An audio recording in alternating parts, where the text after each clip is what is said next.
제가 한 번만 더 기도할게요. 하나님, 이 자리를 구별하여 주시기 원합니다. 말씀을 전하는 자와 듣는 자가 다 주님의 복에 들어가기 원합니다. 하나님, 이 자리를 둘러쳐 주셔서 우리 안에 주님의 거룩을 사모하는 마음이 가득하게 해주십시오. 하나님, 또한 말씀을 전하는 자와 듣는 자가 주님의 보호 안에서 이 말씀 가운데 주님의 깊은 마음을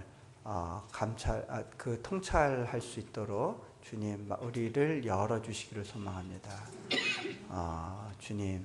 주님께 의탁합니다. 우리 주 예수 그리스도 이름으로 기도합니다. 아멘.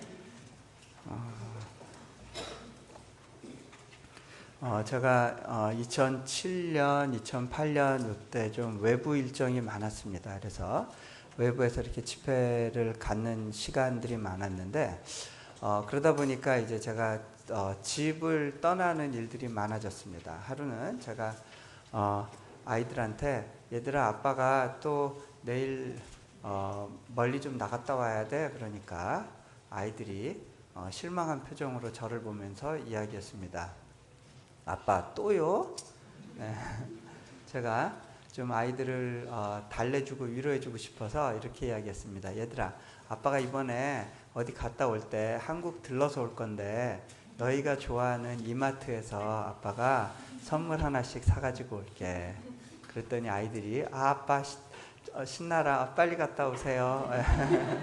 예, 저를 쉽게 놔줬습니다. 그래서 제가 그 외부의 일정을 마치고 다시 한국에 돌아왔는데 한국에 들어온 날 전화를 했습니다. 그 당시에 이제 저희 가족들이 몽골에 있었기 때문에 몽골에 이제 전화를 해서 이제 안부를 물었습니다. 근데 전화했을 때 제일 먼저 전화를 받은 사람이 제 딸아이였습니다. 그때 한 4살 정도 됐었을 때였는데요. 아빠, 내 선물 샀어요? 그게 첫 마디였습니다. 제가 좀 서운했어요. 아빠가 좀 오랜만에 이제 집에 전화를 했는데 전화를 받았을 때 아빠 안녕하셨어요? 보고 싶었어요? 뭐 이런 말을 할 거라고 기대했는데 첫 마디부터 내 선물 샀어요? 물어보는 겁니다. 그래서 제가 아이한테 물었습니다. 서연아, 너 아빠가 더 좋아? 선물이 더 좋아? 네. 그랬더니 아이가 선물. 제가 그 선물만도 못하다는 걸 확인하고 한 번 더 물어보려고 했더니 아이가 엄마 바꿔줄게요. 아내와 이야기하다가 왠지 전화를 그냥 끊기가 아까웠습니다. 그래서 여보, 서연이 한 번 더 바꿔봐요. 아이한테 전화가 갔을 때 제가 한 번 더 물었습니다. 서연아, 아빠가 한 번만 더 물어볼게. 잘 좀 대답해봐. 아빠가 더 좋아? 선물이 더 좋아? 그랬더니 아이가 이번엔 좀 생각을 합니다.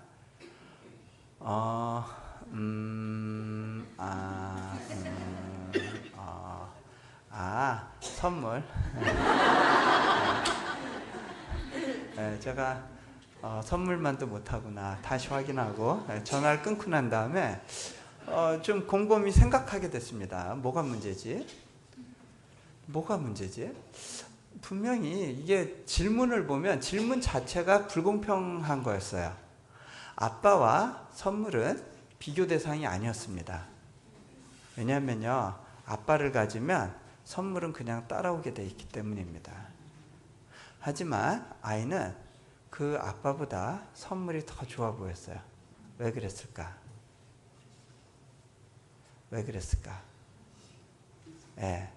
아이에게요, 아빠에 대한 신뢰하는 마음이 없었어요. 아빠가 나한테 선물 사주는 걸 정말 기뻐해 라고 하는 생각이 없었어요.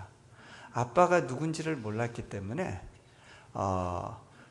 불확실한 아빠의 마음보다는 확실한 선물이 더 크고 중요하게 느껴졌습니다. 제가 곰곰이 생각하다 보니까 이게 우리 모습이라는 생각을 갖게 됐습니다. 여러분은 하나님의 얼굴을 구하기를 더 즐거워하세요? 아니면 하나님 손에 들려있는 기도의 응답을 더 간절히 바라보세요. 네. 우리는 많은 경우 선물보다 큰 아버지를 잃어버리고 그 선물에 목이 맬 때가 있습니다. 네. 그것이 때로는 우리 모습입니다. 이것이 왜 문제인지, 왜 우리가 아버지의 마음을 구하는 것으로 돌아가야 되는지 그 부분을 좀 나눠보려고 합니다. 하나님께서는요,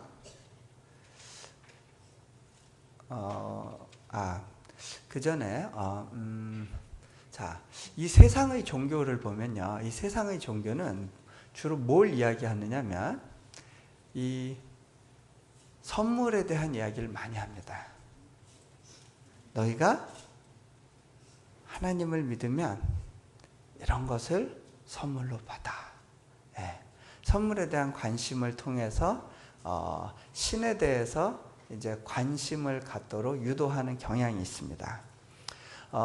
세상의 많은 종교가 그렇게 합니다. 이슬람 같은 경우 한 예를 들어보면요, 이 이슬람 가운데 무슬림들 중에 이제 테러리스트들 있죠. 이런 사람들이 이제 교육을 받을 때 이 교육에 들어가는 몇 가지 중요한 내용이 있습니다. 그 중에 하나가 뭐냐면요, 그 신을 위해서 봉사한 사람이 받게 되는 보상에 대한 겁니다. 코란에 보면 그런 보상에 대한 이야기가 나오는데요, 주로 어떤 거죠? 자, 거기에는 여성들에 대한 배려는 없습니다. 주로 남자들을 위한 보상만 있는데, 자, 그렇게 신에게 봉사하고 자기 목숨을 바친 사람, 이 사람은 이제 죽게 되면 파라다이스라고 하는 아름다운 낙원으로 이제 초청을 받게 됩니다. 그런데 그 낙원에 도착했을 때 40명의 아름다운 여자 요정들이 그 문 앞에서 대기하고 기다립니다. 그래서 그 남자가 들어올 때 그들이 맞이해가지고 그 낙원에 데리고 가서 여러 가지 방법으로 그 남자에게 이제 봉사를 합니다. 그 정도면 할만할 것 같죠? 자, 그런 보상에 대한 내용을 많이 강조합니다. 결국 그 정도 보상이면 봉사하는 거 할만하겠다라는 생각을 불러일으키게 합니다. 우리가 알고 있는 많은 종교들은요, 대부분 두 가지입니다. 보상을 강조하든지 두려움을 자극합니다. 성경에 나오는 많은 이방 종교가 그랬습니다. 제가 그 IT에 가보니까 거기 사람들이 부두교라고 하는 그 미신을 믿고 있었는데, 그 부두 종교가 갖고 있는 핵심이 뭐냐면 두려움을 불러일으키는 겁니다. 브라질의 그 무당들도 결국 같은 걸 합니다. 아프리카의 무당들도 그렇습니다. 몽골에도 무당이 굉장히 많은데, 이 샤먼, 이 무당들이 하는 일이 다 뭐냐면 저주에 대한 두려움을 불러일으키는 겁니다. 자, 우리 전통 종교를 한번 보죠. 우리 전통 종교 같은 경우, 자, TV 드라마 같은 거 보면, 사극 같은 거 보면 막 그 비나이다 하고 비는 할머니들이 많이 있습니다. 주로 어디에 비나요?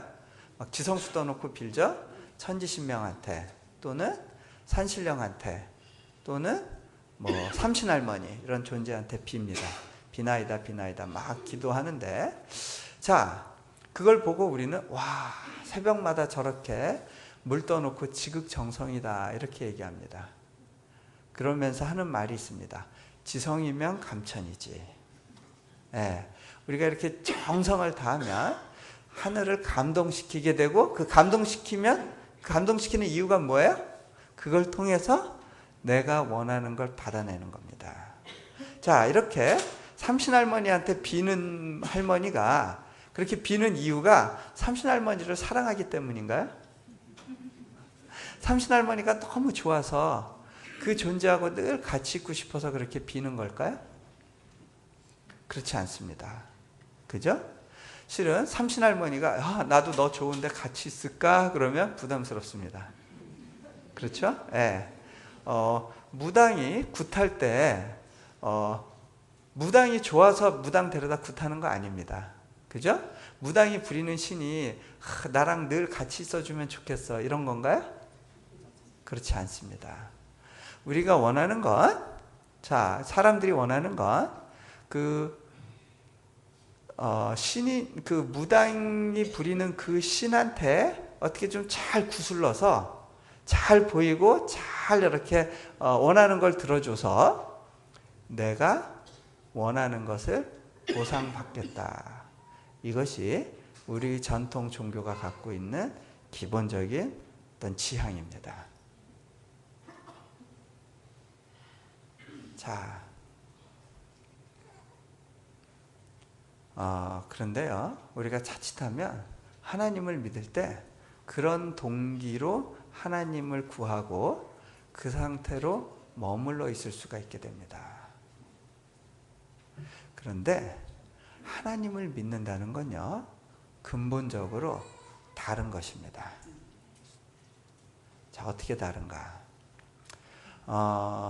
하나님이 우리를 창조하신 목적이 뭘까요?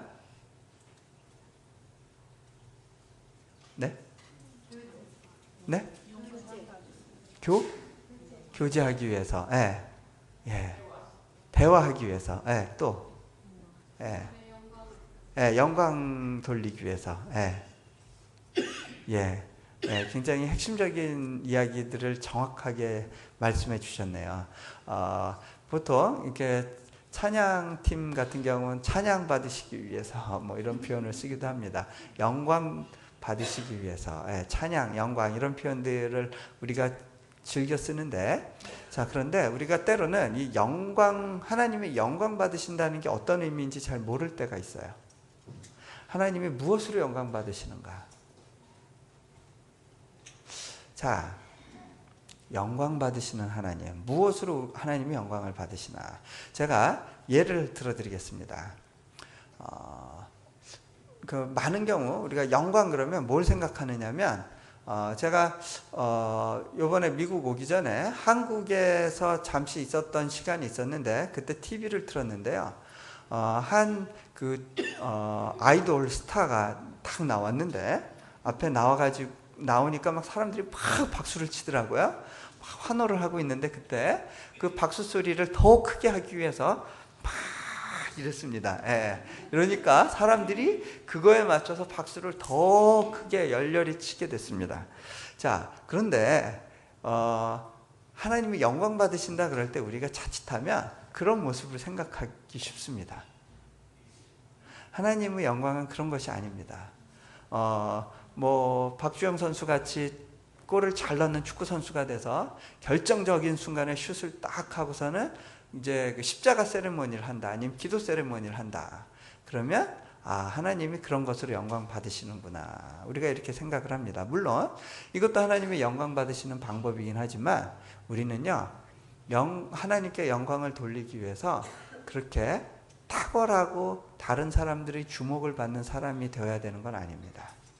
자, 어떤 어머니에게 아들이 둘이 있었습니다. 그런데 그 큰아들은 너무너무 공부를 잘하는 아들이었습니다. 운동도 아주 잘했습니다. 몸도 건강하고 머리도 아주 명석했어요. 왜 그 농구 스타 린이라고 있나요? 예, 그런 사람처럼 공부도 아주 잘하고 아주 운동도 잘해서 급기야는 올림픽 국가대표로 나갔는데 금메달을 따게 됐습니다. 많은 사람들이 그에게 와가지고 막 인터뷰를 요청을 했습니다. 그때 인터뷰를 하면서 이런 이야기를 합니다. 이 소감 한 말씀 말씀해 주십시오. 그럴 때, 이 모든 영광을 나를 이때껏 키워주시고 보살펴주신 부모님께 돌리겠습니다. 자, 부모님이 영광을 받으셨습니다. 그런데 이 집의 둘째 아이는 몸이 너무너무 약했습니다. 몸이 약하고 막 그 여러 가지 문제가 많았어요. 그래서 제대로 학교를 갈 수가 없었습니다. 늘 병원 신세를 져야 됐고, 그래서 공부를 제대로 할 수 없었는데, 어느 날 아이가 큰 상태에서 아이가 아픈 것들과 관련해서 이제 병원에서 최종적으로 다시 한번 확인하는 과정에 아이의 장기가 많이 손상이 돼서 이대로는 정상적인 생활을 할 수 없다라는 판정을 받게 됐습니다. 그래서 아이가 제대로 생활하기 위해서는 장기를 이식해야 된다는 이야기를 듣게 됩니다. 그런데 보니까 장기를 따로 이식해 주려고 하는 사람은 없었고, 엄마가 그 여러 가지 면에서 장기 이식에 적합한 사람이란 걸 알게 됐습니다. 그래서 어려운 수술이 진행되게 됩니다. 그 엄마가 장기를 이식해 주는 그런 수술 가운데 수술이 끝났을 때 엄마가 수술대 위에서 깨어나지 못하는 일이 생겼습니다. 아들만 혼자 눈을 뜨게 되고 엄마는 싸늘하게 식어가고 있었습니다. 그때 그 아들이 엄마를 향해 울부짖습니다. 엄마, 도대체 왜 나 같은 하찮은 놈 때문에 엄마의 이렇게 소중한 인생을 낭비하셔야 됩니까? 그렇게 울고 있습니다. 엄마, 내가 어떻게 해야 엄마의 못다한 삶을 보상할 수 있습니까? 이 아들은요, 엄마에게 또 다른 영광을 안겨준 겁니다. 하나님이 우리에게 받으시기 원하시는 영광은 바로 이러한 두 번째 종류의 영광입니다. 우리가 무언가 대단한 것을 할 수 있고 이룩할 수 있어야 하나님께 영광을 돌리는 것이 아닙니다. 우리의 약하고 못나고 죄 지은 모습으로 주님께 영광이 될 수 있다는 겁니다. 자, 하나님은요, 하나님을 믿는다는 건요, 우리가 세상 종교를 믿는 것과는 근본적으로 다른 부분이 있습니다. 하나님이 우리를 창조하신 목적은 아까 몇 분이 말씀해 주신 것처럼 우리와 친구 삼기 위해서, 우리를 친구 삼기 위해서, 우리와 교제하기 위해서, 우리와 연합하기 위해서, 관계 맺기 위해서. 네. 자,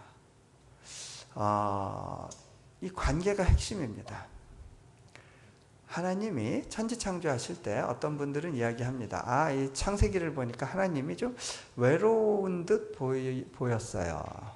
그런데 하나님은 외로운 분은 아니셨습니다. 왜냐하면 온전한 공동체를 가지고 계셨습니다. 하나님은 태초부터 온전한 연합을 이루고 계셨습니다. 공동체를 이루고 계셨어요. 삼위일체 연합. 그런데 그 연합을 확장하기 원하셨어요. 그래서 이 세상을 만드셨는데 누구와 연합하길 원하셨냐? 천사들이 아니었어요. 사람이었어요. 이건 놀라운 신비입니다. 천사들도 이해할 수 없는 신비입니다. 사단은 그걸 이해할 수 없었습니다. 그리고 인간을 미워하게 됩니다. 하나님과 인간 사이의 온전한 연합을 방해하기로 결심합니다. 자, 하나님이 우리와 연합하길 원하시는데 그 연합을 위한 그 하나님의 그 연합의 생각을 우리가 그걸 다 이해할 수가 없으니까 그거를 그 가장 쉽게 표현할 수 있는 방법으로 표현하십니다. 우리에게 가족이라는 단위를 주시고 이 가족 관계를 통해서 하나님과 우리의 연합을 설명하십니다. 그래서 성경에 보면요, 하나님과 우리의 관계를 그 상징하는 여러 가지 표현들이 있지만 그 중에 가장 강력한 두 가지 표현이 있습니다. 그게 뭐냐면 아버지와 아들의 관계, 그리고 신랑과 신부의 관계, 또는 남편과 아내. 자, 아버지와 아들, 신랑과 신부. 자, 남남이었던 사람이 가족으로 들어오는 방법이 두 가지가 있어요. 뭐죠? 첫 번째는 입양, 두 번째는 결혼입니다. 입양과 결혼. 이 두 가지를 통해서 하나님이 우리와 연합하기를 원하십니다.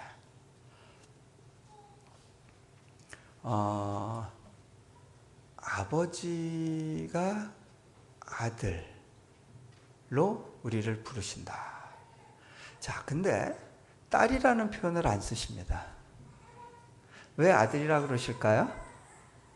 여기 교회 보니까 여성분들이 훨씬 많은데 왜 딸로 안 부르시고 아들로 부르실까요? 네, 그거에 대해서 어떤 분들은 좀 서운해 하실 수 있습니다.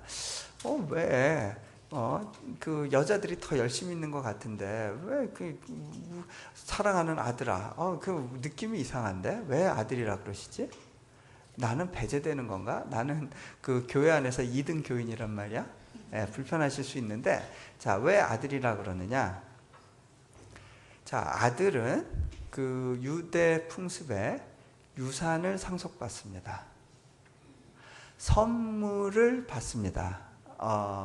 결국 약속을 받는 관계이기 때문에 아들로 부르시는 겁니다. 여자들이지만 딸로 부르시는 게 아니라 아들로 부르시겠다는 겁니다. 왜? 유업을 주기 위해서. 자, 반면에 남자들이 좀 불편해할 수 있는 비유가 있습니다. 예. 그 신부로의 부르심. 예. 여자들은 이 신부 그러면 이게 어떤 느낌인지 확 압니다. 그렇죠? 근데 남자들이 불편해요. 왜 교회 안에서 2000년 역사에서 신부로의 부르심에 대한 이야기를 많이 안 했냐면 주로 남자 중심으로 교회 문화가 움직여지다 보니까 이 우락부락한 남자들이 뭐 웨딩드레스 입고 뭐 부케 들고 막 털이 숭숭난 그 다리로 막 그 사랑하는 당신, 이게 잘 안 되잖아요. 그렇죠? 이 목사님들 그 당신 스스로가 신부 된다라는 거 생각하기가 좀 어려운 상황입니다. 그죠? 근데 여자분들은 신부됨 그러면 그게 어떤 느낌인지 확 와닿습니다. 자, 왜 신부로 부르시는지 아세요? 신부도 약속을 받는 존재이기 때문에 그렇습니다. 유대의 결혼 풍습을 보면요, 어떻게 되냐면 아버지가 아들을 위해서 신부감을 골라줍니다. 이것은 뭐와 같냐면 천부께서 태초부터 당신의 아들을 위한 신부감을 예비해 두신 것과 마찬가지입니다. 준비시켜주고 계신 거예요. 자, 그렇게 아버지가 아들의 신부감을 골라준 다음에 찾아갑니다. 그 어느 날 잡아서 그 신부감을 이제 그 아들에게 선배주러 갑니다. 그날이 이제 약혼날이 되는데 아들이 그 신부감을 보고 그 신부감이 마음에 들면 뭐 그 전에 미리 좀 동네에서 봤겠죠. 미리 봐놓긴 했을 겁니다. 가서 자기가 가지고 온 약속을 읽습니다. 내가 당신과 결혼한다면 당신을 위해서 이러이러한 것들을 약속하겠습니다. 내가 이것들을 지켜주겠습니다. 당신을 이렇게 보호하겠습니다. 그런 걸 쭉 읽어줍니다. 그 신부가 그 남자를 보고 이 사람 정말 괜찮다 그러면 어떻게 승낙을 하냐면 남자 쪽에서 포도주 잔을 권할 때 이 포도주 잔을 받아서 마시면 그러면 약혼이 성립되는 겁니다. 이 약혼은요, 비트롤이라고 그러나요? 이건 인게이지먼트하고 근본적으로 다른 겁니다. 이건요, 결혼과 같은 구속력을 갖습니다. 이미 결혼한 상태와 마찬가지인데 한 가지 결혼과 다른 점은 뭐냐면 아직 같이 살 수는 없는 겁니다. 이렇게 정혼이 된 다음에는 이제 아들은 그 신부집을 나와서 돌아갑니다. 그때부터 아들은 뭘 하냐면 아버지와 분리돼서 신부와 같이 살 집을 만듭니다.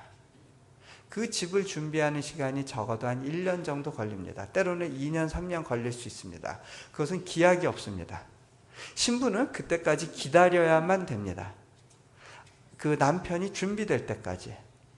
그런데 적어도 1년 정도의 시간을 두고 그 집을 준비합니다. 자, 예수님이 제자들에게 떠나가실 때 이렇게 이야기하십니다. 내가 너희를 위하여 처소를 예비하러 간다. 이것은 결혼 관계를 전제로 하는 이야기입니다. 자, 왜 10달이나 1년 이상을 기다려야 되는가? 그 기간이 여자가 정결한가, 정숙한 사람인가를 확인하는 시간입니다. 그런데 마리아가 그 기간에 아기가 생겼습니다. 그래서 그 요셉이 관계를 조용히 정리할 생각을 했던 겁니다. 자, 그리고 난 다음에 어느 정도 기간이 지나서 이제 집이 지어지고 같이 살 준비가 끝나면 신랑이 친구를 보내서 신부한테 언제 가겠다라고 통보합니다. 그리고 주로 밤에 찾아갑니다. 그래서 신부를 데리고 나옵니다. 왜? 이 신랑은 이미 정혼을 했기 때문에 언제든 신부를 데리고 나올 권리가 있습니다. 그런데 그 때와 시가 처음에는 분명하지 않습니다. 그렇게 해서 바로 데리고 나오면 그때 이제 혼인 예식과 함께 혼인 잔치가 벌어지게 됩니다. 아버지가 예비한 혼인 잔치, 그것이 요한계시록에 나오는 어린 양의 혼인 잔치입니다. 지금의 교회는 다시 오실 예수님과의 온전한 연합을 기다리며 정결한 신부로서 그분에 대한 사랑을 키워가며 준비하는 시간입니다. 자, 이것이 교회와 성도에 대한 이미지입니다.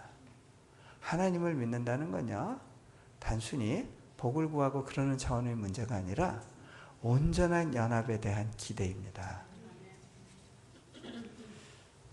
자, 그래서 그런지요, 하나님께서 우리의 결혼 생활에 대한 굉장히 지대한 관심을 갖고 계시는 걸 제가 여러 가지로 느끼게 됩니다.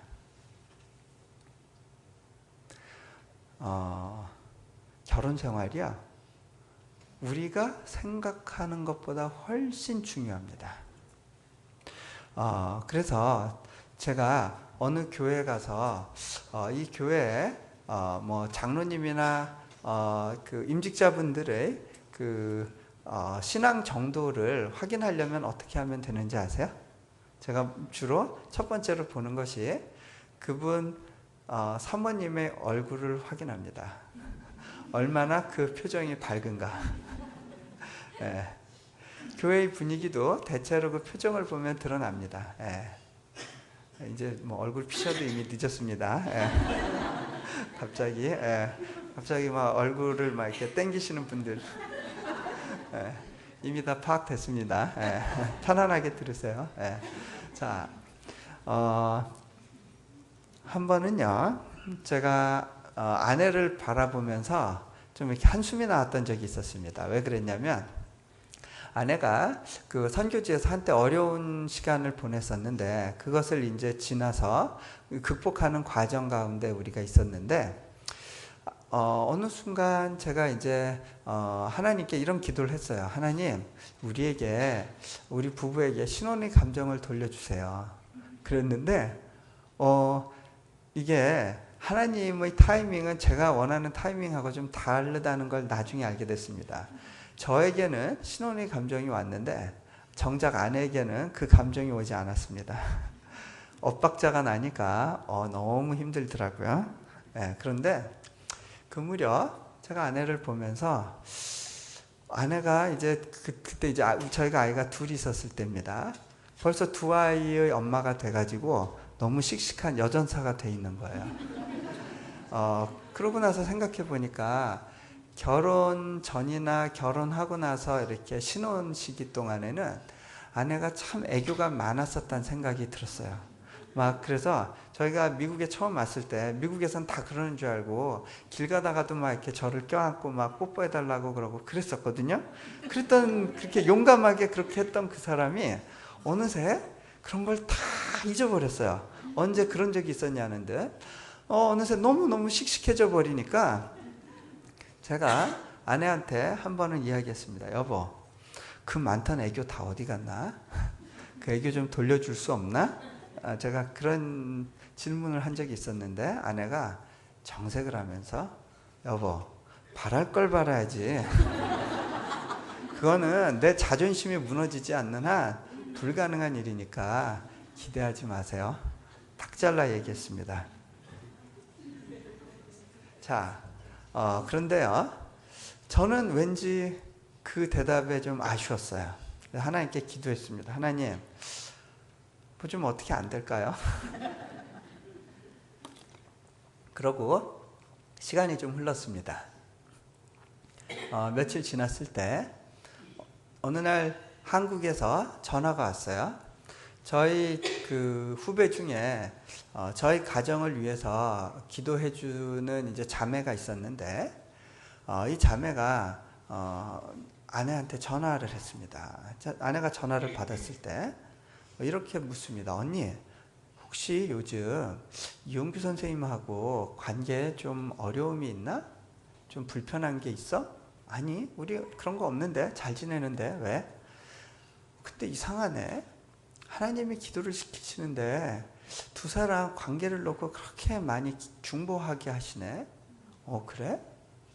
근데 더군다나 하나님이 내게 무슨 말씀을 주시는데 이 말씀이 도대체 이해가 안 가. 하나님이 이런 것까지 말씀하시나? 자꾸 그런 생각이 들고, 이게 도대체 이게 하나님 말씀하시는 건지 아니면 내가 기도 가운데 뭔가 방해를 받고 있는 건지 잘 모르겠어서. 왜? 뭐라 그러시는데, 아니 글쎄 나도 뜬금이 없어. 갑자기 주연아, 남편한테 애교 좀 떨렴 그러시는 거야. 네. 아내 이름을 부르시면서 그렇게 하신다는 거예요. 네. 아내가 이렇게 뭐가 탁 와서 찔렸죠. 네. 그게 무슨 말씀인지 바로 아니까. 네. 자, 하나님이요, 부부 사이에 이 세밀한 대화에도 관심 있게 들으시고 계세요. 하나님이요, 이 부인이 남편한테 어떻게 하는지에 관심이 있으시대요. 왠지 아세요? 그것이요, 하나님이 이 땅을 지으신 목적하고 굉장히 맞물려 있거든요. 우리의 그 관계가 실은 하나님과의 관계와 맞물려 있어요. 자, 하나님은 기쁘시게 하고 싶은데 남편은 별로 기쁘게 하고 싶지 않다. 네, 그게 실은요, 그 성립할 수 없는 이야기라는 거예요. 하나님께는 순종이 쉬운데 남편한테는 자존심 때문에 도저히 순종이 어렵다. 근데요, 하나님께서 이 우주의 별들이 부딪히지 않게 하시랴, 수많은 중보기도에 응답하시랴, 이 땅에 그 복음화를 위해서 하실 일들이 엄청나게 많으신 그 바쁘신 분이요, 이 한 가정에 그 부부 사이의 그 내밀한 대화에 관심 있게 들으신다는 거예요. 왜? 그게 하나님이 이 땅을 향해 갖고 계신 목적과 맞물려 있기 때문에 그래요.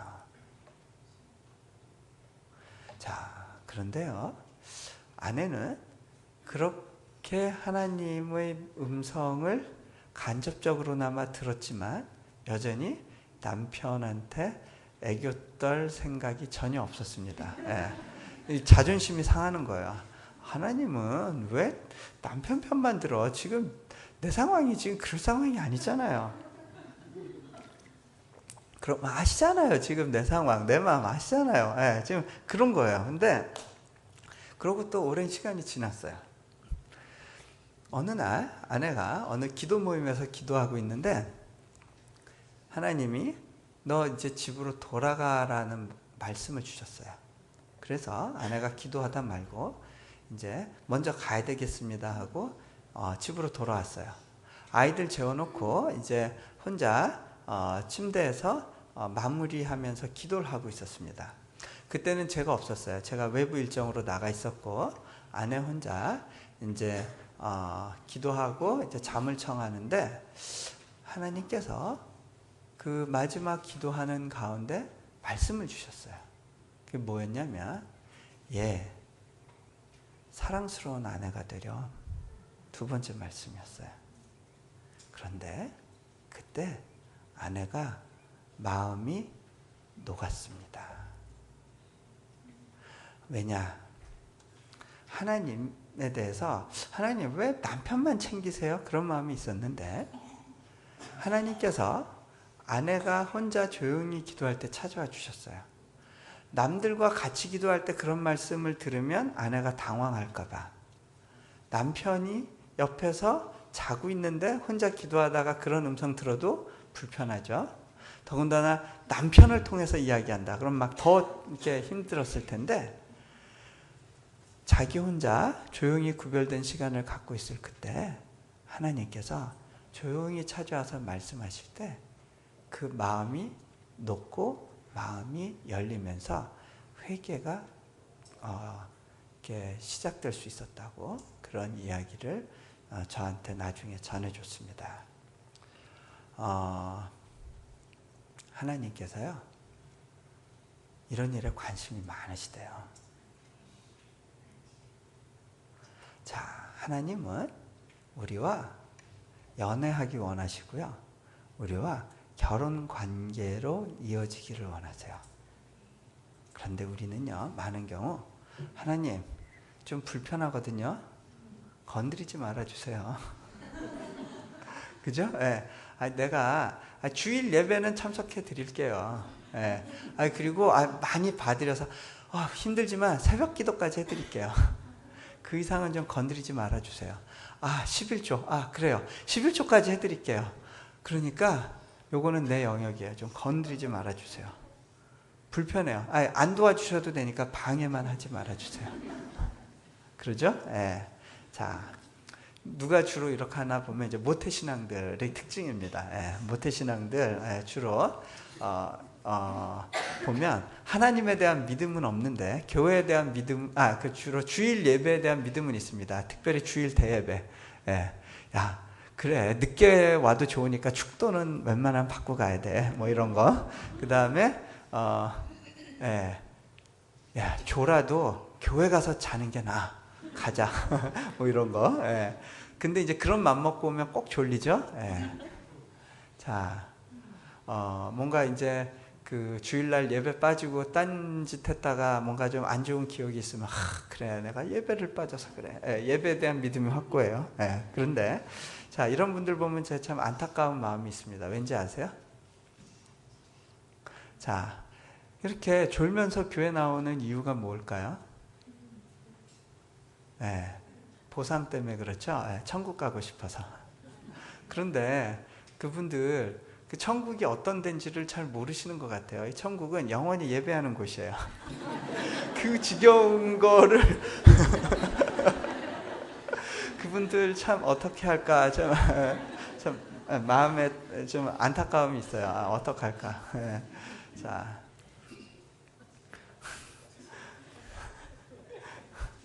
자, 근데요, 하나님을 믿는다는 건요, 하나님과 연합하고 하나님과 교제하는 겁니다. 자, 교제의 특징이 있어요. 여러분이 누군가를 사랑하게 되면요, 자, 그 사람을 만나는 게 고통스러운 일이에요? 네? 내가 근무 끝나고 이제 그 사랑하는 사람을 만나러 간다. 그때 그 만나러 가는 일이 내가 또 가서 그 사람하고 밥도 같이 먹어야 되고 2시간이나 같이 시간을 보내야 돼. 내가 안 그래도 너무 피곤한데 힘들고 지치겠다. 완전히 끝나고 파김치가 되겠구나. 그런 마음이 있으면 그 관계 빨리 정리해야 되겠죠? 그거 끌고 가면 안 돼요. 그 관계 끌고 가면 안 돼요. 자, 사랑하는 사람을 만나는 일은 노동이 아닙니다. 사랑하는 사람을 위해서 라이드 주는 것, 집에 라이드 주는 일이 너무 불편하고 괴로운 일이에요.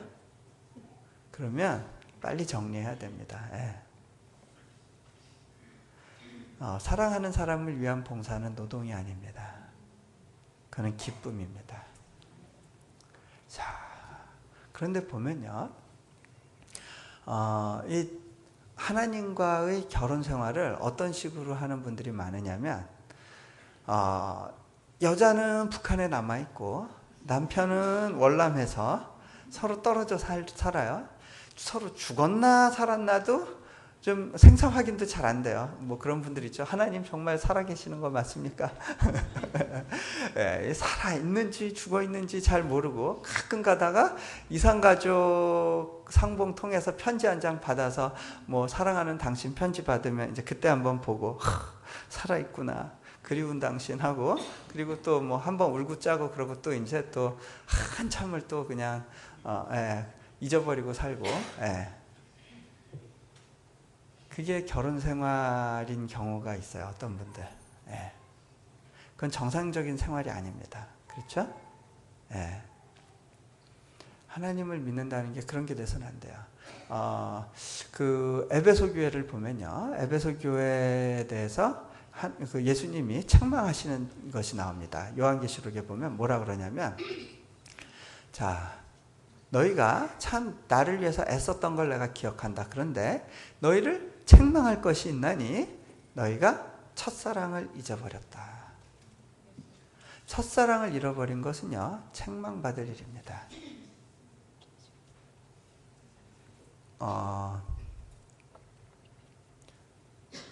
하나님이 우리와 굉장히 깊은 관계를 갖기를 원하십니다.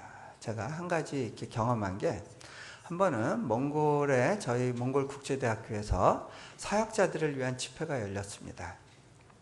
집회 가운데 하나님의 말씀이 그 몇몇 자매들한테 선포가 됐는데, 그 자매들이요, 그때 떼굴떼굴 구르면서 통곡하기 시작했습니다. 막 울면서 통곡이 터져 나왔습니다. 왜 그랬는지 아세요? 그때 하나님께서 이 자매들에게 말씀을 주셨어요. 그 말씀이 뭐였냐면, 내가 너를 너무너무 사랑한다라는 말씀이었습니다. 그 말씀이 임했을 때 이 자매들이 막 엉엉 울기 시작했어요. 자, 이 사람들이요, 적어도 하나님을 섬기기 위해서 내 삶을 드리겠습니다 하고 몽골에 선교사로 왔으면 하나님이 자기를 사랑하는 거 알까요? 모를까요? 알겠죠? 자, 그런데 자기도 하나님을 사랑한다고 고백을 했으니까 그곳에 왔겠죠? 근데 그건 머릿속으로 아는 거였어요. 직접 하나님이 그들의 그 귀를 통하여서, 입술을 통하여서 내가 너를 사랑한다라고 말씀을 주셨을 때 울며 통곡이 터지기 시작한 겁니다. 여러분이 남편하고 결혼 생활하면서 I love you 소리 아침에 들었어도 저녁에 또 들으면 싫어요? 아침에 했는데 왜 또 해? 그래요? 남편이 이제 경상도 사나이라, 여보, 내가 3년 전에 당신한테 사랑한다 얘기 했나 안 했나? 했지? 그거 남자의 말은 오래가는 거다. 그거 아직 유효한 거야. 그거 나중에 내가 맘 바뀌면 맘 바뀌었다고 얘기해 줄 테니까 그때까지는 자꾸 사랑한다 얘기하지 마라. 그러면 그 말에 동의가 되세요? 네? 안 되죠? 근데 여러분, 하나님하고의 관계가 어떤지 좀 잘 생각해 보세요. 네. 자,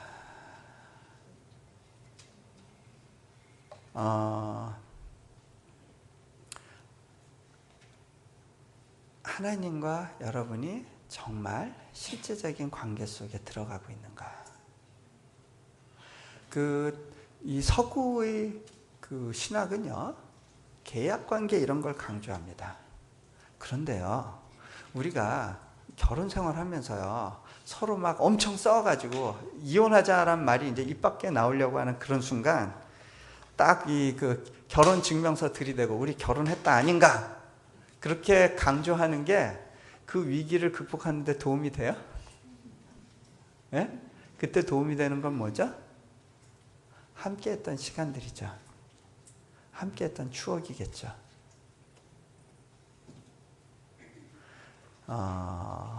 함께 하면서 누리고 즐기는 시간들, 그거 중요한 겁니다. 결혼했다는 그 사실을 기억하는 것 이상으로 중요한 겁니다.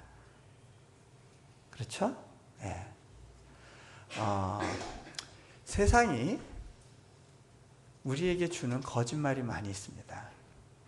제가 이렇게 보면 어느 지역이든요, 영적으로 무너진 지역, 망가진 지역에는요, 성적인 타락이 옵니다. 사단이 강하게 일하는 곳, 우상 숭배가 만연한 지역에서는요, 반드시 성적인 타락이 같이 옵니다. 그리고 가정의 파괴가 일어나고 이혼이 급증하고 그 다음에 비정상적인 결혼 관계들이 일반화됩니다. 제가 그것은요, 많은 나라를 다니면서 말씀을 전하고 선교 사역을 하고 그러면서 깨달은 공통점이에요. 이 사람들에게 정말 예수님 외에는 소망이 없구나라고 느끼게 됩니다. 왜? 다 가정이 깨져 있습니다. 일반적으로 그렇습니다. 선교지의 가장 큰 문제가 파괴된 가정입니다. 사단은 우리의 영을 무너뜨리고자 할 때 가장 먼저 가정을 파괴하려고 합니다. 관계를 깨뜨립니다. 자, 세상이 주는 거짓말이 있습니다. 그게 뭐냐면 여러 가지 중에 그 결혼에 대한 거짓말이 있는데, 그게 결혼은 신혼 때가 절정이고 그 다음부터는 내리막길이라는 생각입니다. 이건 거짓말입니다. 자, 결혼은요, 생명을 잉태하는 관계입니다. 생명을 낳는 관계입니다. 이 관계는 특징이 있습니다. 생명은 특징이 자라간다는 것입니다. 처음엔요, 썩어져 죽는 시간이 필요합니다. 썩어져 죽고 난 다음엔요, 자라게 되어 있습니다.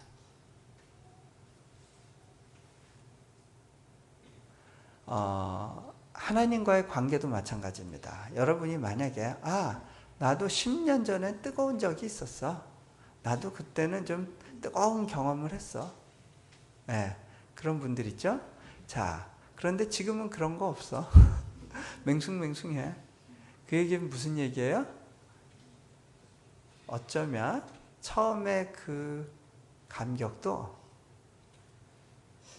문제가 있는 것일 수 있다는 겁니다. 자, 하나님을 믿는다는 것은 깊은 교제의 관계 속으로 들어가는 겁니다. 자, 또 결혼에 대해서 어떤 거짓말이 있냐면 많은 사람들이 이렇게 오해합니다. 결혼은 내 행복을 위해서 필요한 것뿐이야. 결혼의 목적은 행복이야. 나는 행복하기 위해서 결혼해.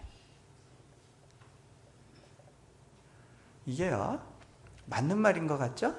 우리는 누군가 나를 행복하게 해줄 사람이 누군가를 찾습니다. 그렇죠? 그리고 그 조건을 봅니다. 이 정도면 나를 행복하게 해줄 수 있을 거야. 그리고 결혼관계로 들어갑니다. 그런데 문제가 있어요. 행복하기 위해서 결혼했는데 지옥을 경험한다는 겁니다. 왠지 아세요?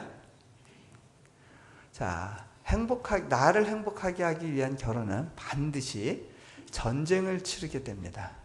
네. 전쟁을 경험합니다. 왜 그러냐? 자, 나는 너 때문에 행복해져야 돼.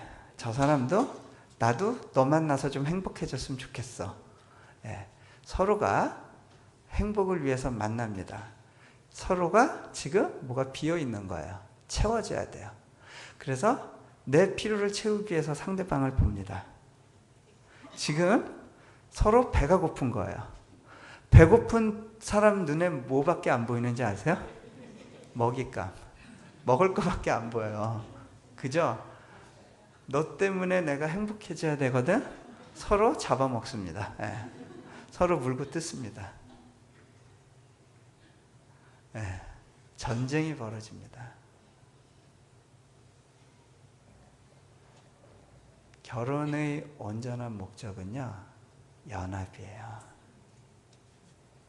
연합이에요. 삼위일체의 연합이 보여주는 그런 연합이에요. 자, 교회 나오는 것도 마찬가지예요. 많은 분들이요, 어떤 교회 나오면 행복해질까? 내가 이 이민 생활에 좀 위로가 필요하고 오아시스가 필요한데 내가 이 적적함을 달래고 좀 뭔가 의미를 찾으려면 나를 만족시켜주는 공동체가 필요해. 그러면서 어느 교회가 나를 행복하게 해줄까? 그렇게 해서 교회를 고릅니다. 그러면요, 여러분들은 그 교회에서 이제 갈라짐과 분쟁과 지옥을 경험할지 모릅니다. 왠지 아세요? 교회의 목적이 그게 아니에요. 하나님과의 온전한 연합이 목표예요. 내가 무언가를 채우기 위해서 공동체를 찾았을 때 나는 배가 고파요. 서로가 배가 고파요. 물고 뜯어요. 자, 한번 여러분의 지나온 삶들을 한번 그 말씀 가운데 좀 돌아봤으면 좋겠습니다. 자, 오늘 말씀에서 하나님께서 여러분들에게 이렇게 이야기를 하시네요. 나의 어여쁜 자, 나의 사랑하는 자야.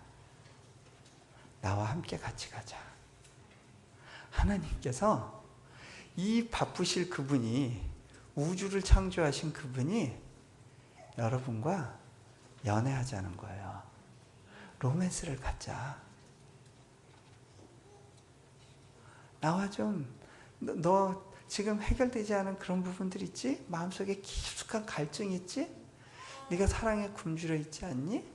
내가 나로 너를 채워주고 싶어. 함께 가자. 자, 이 함께 간다는 거는요, 반응이 필요해요. 그렇죠? 네. 내가 손 내미는 반응이 필요해요. 함께 간다. 반응이 필요해요. 근데 이건요, 내가 원하는 길로 이 사람을 잡아 끄는 걸 말하는 것이 아니에요. 그 사람이 예비한 그 길로 내가 가는 것이에요. 동의하고 가는 것이에요. 그래서 어떤 면에서는요, 이 같이 가기 위해서 여러분에게 믿음이 필요해요. 자, 이때 이 믿음이란 건 어떤 거냐면요, 제가 믿음에 대해서는 이제 앞으로도 얘기하겠지만, 제가 이때 믿음이 필요하다, 이때 이 믿음은 뭐냐면요, 하나님이 어떤 분이신지에 대한 신뢰예요. 자, 저는 이 믿음을 어떻게 표현하고 싶냐면요, 여러분 번지 점프 아세요? 번지 점프 하는 거를 의미할 수 있어요. 번지 점프, 몽골에서는 제가 번지 점프 얘기하니까 사람들이 못 알아들어서 한참 설명해야 되는데, 여러분들 다 아시죠? 예, 그게 뭐예요? 그 어떤 그 절벽 같은 데서 몸이나 이렇게 발을 묶고 쫙 뛰어내리는 거죠. 쫙 뛰어내리다 보면 이게 쫙 밑으로 내려갈 때, 그 스릴이 있습니다. 근데 이게 끝까지 탁 내려간 다음에 다시 어디론가 팍 튀어오릅니다. 왜? 줄이 탄력이 있으니까. 근데요, 내려갈 때도 그 무시무시하지만 실은 이렇게 어디론가 탁 끌려서 튀어오를 때 그때 느낌이 묘하답니다.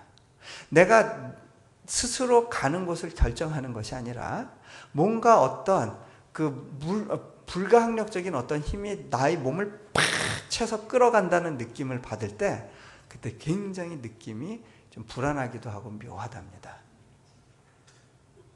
그러고 나서 이제 다시 떨어집니다. 다시 올라오고 떨어지고 올라오고 떨어지고 이러다가 탁 씁니다. 제가 제 인생을 보니까 그 하나님의 초청에 대해서 번지점프 하는 거구나라는 생각을 하게 됩니다. 그냥 그분을 신뢰하는 마음으로 탁 뛰어내리는 겁니다. 그런데요, 뛰어내렸는데 한참 있다가 보니까 이 영적인 번지점프가 세상에서의 번지점프하고 다른 점이 뭔지를 알게 됩니다. 그건 뭐냐면요, 저는 뛰어내렸는데 어느 순간 보니까 제가 번지점프대를 위에서 내려다보고 있는 거예요. 그리고 나서 다시 번지점프가 시작됩니다. 그때 우리가 위로 올라갈 생각하면 안 돼요. 계속 아래를 봐야 돼요. 나는 아래를 보고 있는데 그러면 이제 쫙 다시 내려가는데 어느 순간 있다가 보면요, 제가 번지점프대를 위에서 내려다봅니다. 그때 어떤 느낌을 갖냐면 내 발을 사슴과 같게 하사 높은 곳을 다니게 하시는도다. 그 말씀이 생각이 나요. 요셉을 보니까 요셉이 그런 삶을 살았어요. 다니엘이 그랬어요. 곤두박질 쳤는데 어느새 보니까 올라가 있어요. 또 곤두박질을 쳤는데 어느새 올라가 있어요. 그런데요, 그게 굉장히 재미있어요. 네, 그 삶이 굉장히 재미있어요. 네, 저희 아이가 이제 2살짜리가 있는데 얘가 1살 때부터 굉장히 좀 액티브한 아이였어요. 그래서 얘한테는 좀 과격하게 놀아줘야 애가 좋아할 때가 많았는데 한 번은 아이를 확 위로 올렸다가 제가 쫙 내려줬거든요. 그랬더니 아이가 또 해달라고 저한테 막 졸르는 거예요. 또? 진짜? 안 무서워? 얘가 어떻게 무서워할 텐데 어떻게 하나 제가 봤어요. 위로 쫙 올렸다가 쫙 내리면서 표정을 살폈는데 얘가 무서워하긴 무서워하더라고요. 뭘 보면 알 수 있냐면 눈을 꽉 감아요. 그런데 입가에는 미소가 확 있어요. 지금 무섭긴 한데 이 상황을 즐기는 거예요. 왜 그렇게 즐길 수 있을까요? 네, 아빠가 누군지를 아는 거예요. 이 조그만 녀석이 1살밖에 안 된 놈이 아빠에 대한 신뢰가 있어요. 아빠는 적어도 나를 내동댕이 칠 사람이 아니라는 걸 알아요. 어떻게 얘가 그런 걸 알게 됐을까요? 믿음이에요. 아니, 태어난 지 얼마 안 된 녀석이요, 아빠 품에 이렇게 안겨 있어요. 아빠가 과연 날 붙들고 있을까? 떨어지면 어떡하지? 이 사람 믿을 수 있어? 그런 거 없어요. 그냥 자기를 완전히 맡기고 있어요. 그게 믿음이더라고요. 저는 그렇게 안겨있는 애를 보고 은혜를 받아요. 네. 어떻게 나같이 부족한 사람을 신뢰할 수 있을까? 그게 믿음이더라고요. 근데 만약에 아주 우락부락하게 생긴 사람이 제 아들 확 너 한번 맛 좀 보려고 들었다 놓으면 애가 재밌어 할까요? 그때는 울겠죠. 누가 나를 부르는지를 아는 거예요. 누가 나와 놀아주겠다고 하는지를 아는 거예요. 그런데 제가 이렇게 보니까 많은 교회에 있는 사람들이요, 번지점프대 위에 그냥 앉아 있어요. 그러면서 서로 얘기해요. 야, 여기 밑에 떨어지는 것도 가능은 하다더라. 근데 엄청 무섭긴 할 것 같은데 또 뭐 그냥 떨어져도 죽지는 않을 것 같다. 뭐 이렇게 줄이 튼튼해 보이잖아. 그러고 서로 이렇게 얘기만 하고 있어요. 줄 한번 만져보고 이렇게 이거 확실한가 이렇게 점검하고 그런 거 하고 있어요. 떨어질 생각은 없어요. 그런데 그 옆에서 혹시 누가 떨어지면 우와 대단하다 재밌겠다 하고 박수 쳐요. 근데 난 아니야 그래요 다. 그러다가 어떤 사람은 조금 이제 재미없어지니까 용기를 보여서 그래 내가 좀 너무 이렇게 하면 심심하니까 그래도 좀 한번 여기 끝까지 가볼게 그러고 가서 다리 한쪽을 들어봅니다. 이야 재밌겠는데 이거 떨어지면 와 엄청난 스릴이겠어 이러고 있어요. 자 이렇게 하는 사람 특징이 있습니다. 누가 뒤에 가서 우와 하고 밀면 어떻게 반응할까요? 고마워 하고 떨어질까요? 안 그래도 힘이 모자랐는데 고마워 어떻게 반응하죠? 뒤로 확 물러나서 이 장난치지 마 떨어질 뻔했잖아. 여러분 한 다리를 그 다이빙대 위에 대고 있다는 건요 처음부터 떨어질 생각이 없다는 겁니다. 아시겠어요? 네, 떨어질 생각이 없는 겁니다. 너희가 세상과 하나님을 겸하여 섬기지 못한다. 그거는요 그렇게 하면 안 된다가 아닙니다. 애초부터 불가능하다는 겁니다. 우리가 땅에 발을 대고 있는 한 세상을 선택한 한 우리는 처음부터 하나님을 선택할 수 없게 된 겁니다. 그게 믿음입니다. 네. 자, 제가 이렇게 보면요 인생에 번지점프를 좀 몇 차례 경험을 했습니다. 네. 그 얘기도 좀 할까요? 네, 시간이 좀 늦게 가셔도 돼요? 네. 제가 이제 처음에 유학을 갈 때 한번 제 인생에 번지 점프를 경험을 했습니다. 저는 한국에서 공부하면서 유학을 꿈꾼 적이 있었습니다. 그러던 시기에 한 번은 제가 중고등부 아이들을 데리고 겨울 수련회를 갔습니다. 어느 기도원으로 갔는데 그때 기도하고 있던 중에 그 기도원 원장님이 이렇게 몇몇 사람들에게 손을 대고 중보기도를 해주실 때 제가 그 기도를 받고 싶은 마음이 있었습니다. 나한테도 안수를 해주시면 좋겠는데 그런데 그분이 제게 오더니 제에게 탁 손을 대고 기도를 하시는데 그때 제 안에서 막 뜨거운 것들이 이렇게 토해져 나오기 시작했습니다. 그러면서 이렇게 막 방언으로 기도를 하게 됐는데 그때 이분이 저한테 손을 대고 기도하시면서 제가 갖고 있던 두 가지 소원을 기도를 하는 겁니다. 말한 적이 없었는데 그거를 하나님 이 학생의 공부를 통해서 공부하는 삶을 통해서 하나님 영광 받아 주십시오. 또 하나는 이 학생의 유학의 길이 열리게 해 주십시오. 제가 깜짝 놀랐어요. 이거 내가 갖고 있는 기도 제목들인데. 제가 그날 그 교사들 모임에서 물어봤어요. 혹시 여기서 그 저에 대한 얘기를 저 원장님한테 하신 분 있어요? 물어봤는데 다들 표정이 네가 뭐길래? 네. 네. 그래서 아닌가 보다 그러고서는 그러고 있었는데 그분이 제가 떠나기 전에 따로 이렇게 불러서 기도해 주는 시간이 있었습니다. 기도를 하시는 도중에 저한테 물어봤어요. 학생 어느 나라로 유학 가고 싶은가? 저 미국으로 가고 싶은데요. 그랬어요. 저는 그때 이제 중국사를 공부하고 있었습니다. 중국사를 계속 공부하고 싶었는데 그래서 이제 미국으로 가야 되겠다 생각했는데 그때 그분이 뭐라 그러시냐면 미국도 좋지만 영국도 좋다는 말씀을 하시네. 그때 제가 이해가 안 됐어요. 중국사를 공부하는데 영국이 왜 나와? 영국은 그 분야로는 별로 볼 게 없는데. 그러고 제가 잊어버렸어요.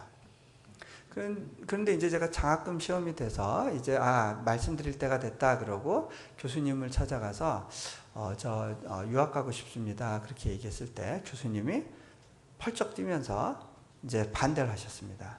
야, 너 왜 그런데 유학을 가려고 그러냐? 너 유학 안 가고도 여기서 잘할 수 있어. 굳이 갈 필요 없는데 왜 이 분야인데 유학이 필요하냐? 그러시는 거예요. 그러면서 논문이나 잘 쓰고 있어. 그러고 독일로 안식년을 떠나가셨습니다. 제가 굉장히 난감했어요. 저는 그때요, 교수님이 못 간다 그러면 가기 어렵겠구나, 유학 가는 게 어렵겠구나, 이런 생각이 있었습니다. 교수님에 대해서 의지하는 마음이 굉장히 컸었습니다.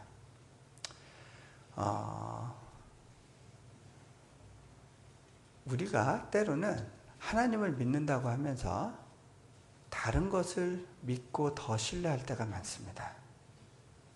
여러분은 하나님을 정말 신뢰하고 믿으시나요? 자, 그런데요, 여러분이 이 이민 생활에서 실패하고 아무것도 얻은 게 없이 한국으로 돌아가야 될 상황이 됐다. 그때 떠오르는 얼굴들 있죠. 아니면 내가 여기서 정말 성공하고 많은 걸 이뤘다. 돌아가면 그때 떠오르는 얼굴들 있죠. 네? 그 사람들이 실은 여러분을 움직이고 있는 진짜 힘입니다.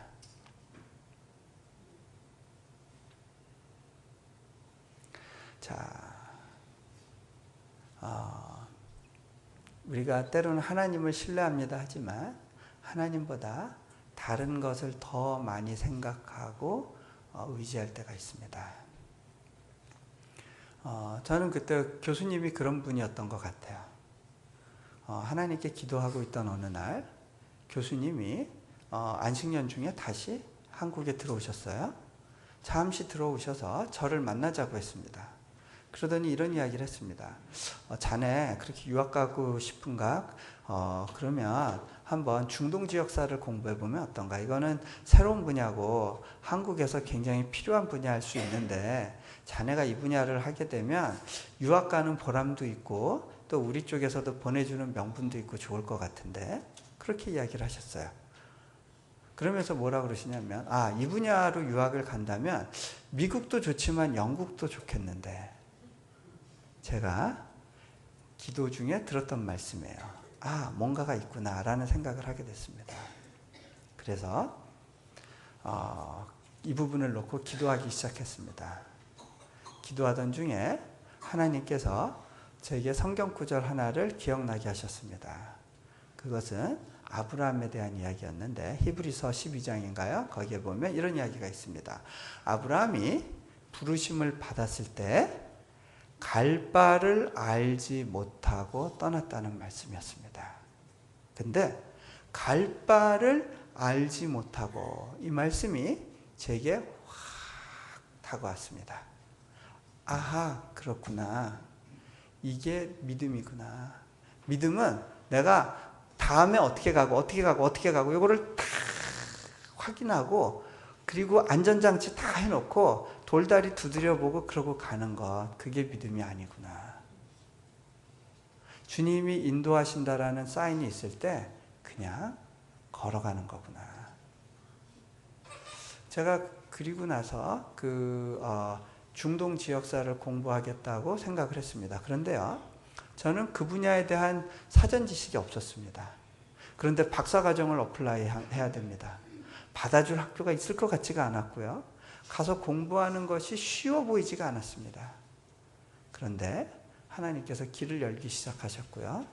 하버드 대학교에서 저를 받아줬고, 그래서 제가 그곳에 가서 공부를 하게 됐습니다.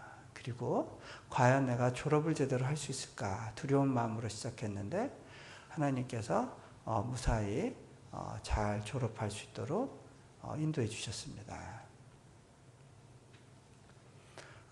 그런데 제가 거기서 공부하던 도중에 하나님께 이런 기도를 했습니다. 하나님, 제 삶을 잘 인도해 주시고 이곳에서의 학위를 잘 마치게 하시면 제가 제 삶의 일부를 떼어서 2년을 헌신해서 선교지에 가서 봉사하겠습니다. 그런 마음을 주셨어요. 그래서 이제 기도하는 가운데 이제 선교지로 인도하심을 받았습니다. 이제 몽골로 가게 됐어요. 그것은 이제 제가 졸업을 하고 나서 바로 가야지 미국이나 한국에서 잡을 잡고 그리고 나서 나중에 가려고 하면 그때는 못 가겠다 싶었어요. 그래서 졸업하자마자 가자. 그리고 몽골로 가게 됐는데 저는 처음에 몽골에 들어갈 때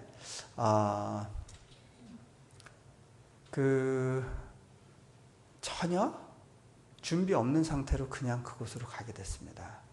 신학을 공부한 것도 아니었고요. 어떤 선교 선교 단체에서 교육을 받은 것도 아니고요. 그리고 특별히 어떤 재정적으로 후원을 모금한 것도 아니었어요. 제가 후원을 모집하지 않고 가라고 하는 어떤 부담 가운데 그 반응을 하게 됐는데 그거는 일반적인 방법은 아닙니다. 저에게 하나님이 그렇게 인도하셨다고 다른 분들도 그렇게 인도하신다라고 이야기하는 게 아닙니다. 그때 저에게는 어떤 마음이 있었냐면 저희가 보스턴 지역에서 있었는데 보스턴은 미국에서도 물가가 가장 비싼 지역입니다. 거기서 저희 아내와 제가 같이 공부를 했습니다. 그리고 아이를 둘을 낳아서 키웠습니다. 저희가 꼭 필요하게 들어갔어야 되는 돈을 계산해 보니까 8년 동안 거기서 있으면서 한 미화 40만 불 정도가 필요했더라고요. 지금은 더 필요할지 모르죠. 근데 그 많은 돈이 어떻게 들어왔는지 다 이해가 되지 않았습니다. 필요할 때마다 하나님이 여러 가지 방법으로 공급을 해주셨어요. 그래서 저희가 한 번도 은행 잔고가 마이너스가 된 적이 없게 해주셨습니다. 그러면 그 돈을 다 쓴 건데 어떻게 그 돈이 다 들어왔을까 궁금할 정도였어요. 한 번은 이런 적이 있었습니다. 아내에게 하나님께서 박사 공부를 하라는 마음의 부담을 주셔서 이제 박사 공부를 시작하게 됐는데 어느 학교에서 이제 받아주기로 결정을 하고 나서 장학금으로 등록금의 한 3분의 1 정도만 면제해 주기로 했습니다. 아내는요 완전히 면제될 걸 기대하고 있다가 3분의 1만 면제가 되니까 좀 힘들었습니다. 어떡하지? 이 돈을 어떻게 마련하나? 우리는 돈이 없는데. 새벽마다 나가서 기도를 합니다. 기도하는데 어느 날 기도 마치고 저한테 와서 저한테 이런 이야기를 합니다. 여보, 우리 양가 부모님이 재정적인 능력이 없어서 우리를 도와줄 수 없다는 사실이 너무 감사하게 생각됐어요. 제가 이게 웬 뚱딴지 같은 소린가 싶었어요. 무슨 말이냐고 물어봤어요. 그랬더니 아내가 하는 말이 우리 양가 부모님이 도와줄 수 있는 재정적인 능력이 없었기 때문에 내가 오직 하나님으로부터 오는 도움만을 기대하게 됐기 때문이에요. 여러분, 부모님이 여러분을 서포트 못해 주셨던 거에 대해서 감사하셨어요? 그게 믿음이더라고요.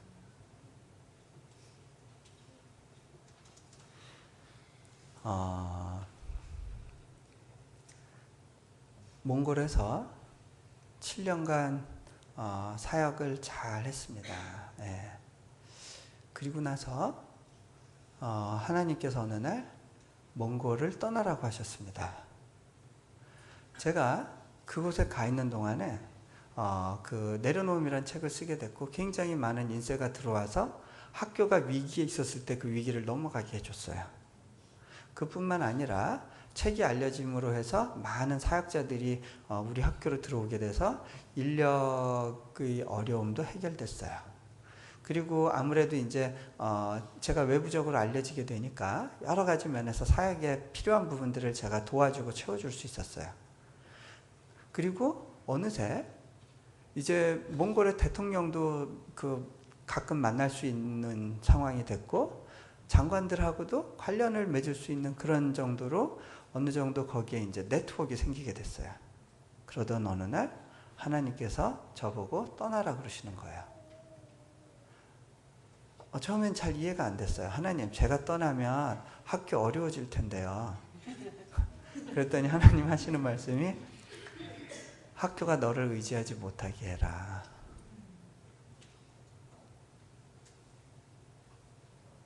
이제 네가 여기서 더 이상 할 일이 없다.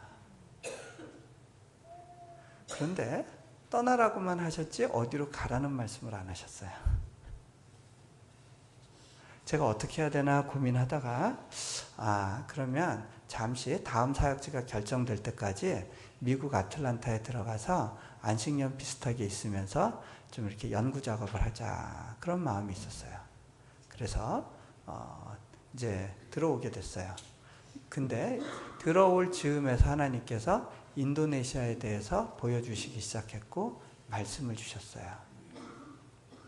그리고 여러 가지 방법으로 하나님께서 그곳 사역을 저를 위해서 예비하셨고 또 그 사역을 위해서 저를 예비하셨다라는 것을 말씀을 주시기 시작했어요. 제가 더 자세히 말씀해 주세요 그러면 하나님께서 누군가를 통해서 더 자세히 말씀을 해 주시기 시작했어요. 그러면서 제가 이제 그곳에 올 여름부터 들어가서 이제 사역을 하도록, 거기서 이제 대학교를 그 선교대학을 설립하는 것들을 놓고 이제 기도하게 하세요. 실은 제가 한번 학교 사역을 해봤기 때문에 그게 얼마나 어려운지를 알아요. 실은 가고 싶지 않은 마음이 더 커요. 그런데 하나님께서 같이 가자 말씀하세요. 그리고 그간 함께 하셨던 하나님을 제가 신뢰하기 때문에 또한 믿음으로 한 걸음을 뗄 수가 있어요. 어느새 저희가 이사를 9번을 했어요. 4나라를 건너다니면서 살고 있어요. 그런데 재미있어요. 한 번은 제가 어느 코스타라고 하는 집회에서 말씀을 전할 때 옆에 같이 계셨던 한 목사님이 제게 물으셨어요. 아니, 선교사님이야 사역의 결실도 있고 열매도 있으니까 좋을 수 있겠지만 사모님이 너무 고생하실 것 같아요. 그리고 사모님이 어떻게 이런 어려운 환경을 잘 극복하고 이기시는지 참 궁금해요. 안 힘드신가 모르겠어요. 이렇게 질문을 하셨어요. 그래서 제가 아내가 저한테 그 전에 나눴던 이야기를 이렇게 전했습니다. 아내는 다른 이야기 하던데요. 아내가 저한테 이렇게 이야기했습니다.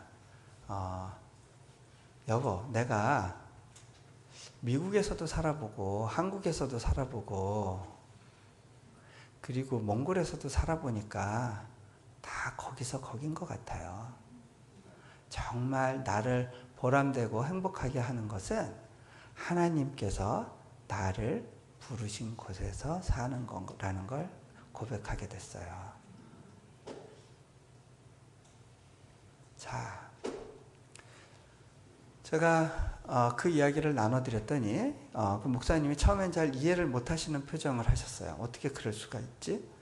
그런 것 같았어요. 그래서 제가 좀 더 이해를 도와드려야겠다라고 싶어서 이렇게 말씀을 드렸어요. 우리 몽골 사람들이 한국에 가서 일하는 사람들이 많은데 이 사람들이 한국에 갔다 오면 잊지 못하는 게 있습니다. 김치맛하고 신라면 맛을 잊지 못합니다.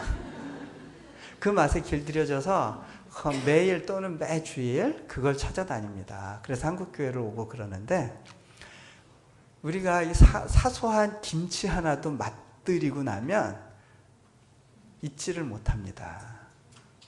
그런데 하나님께서 말씀하시기를 너희는 여호와의 선하심을 맛보아 알지어다 라고 말씀하십니다.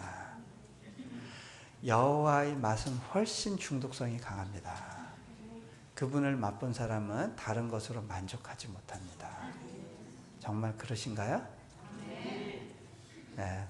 그 여호와의 선하심을 맛보셨어요? 고백하셨어요? 그 맛을 본 사람은 바뀌게 돼 있습니다.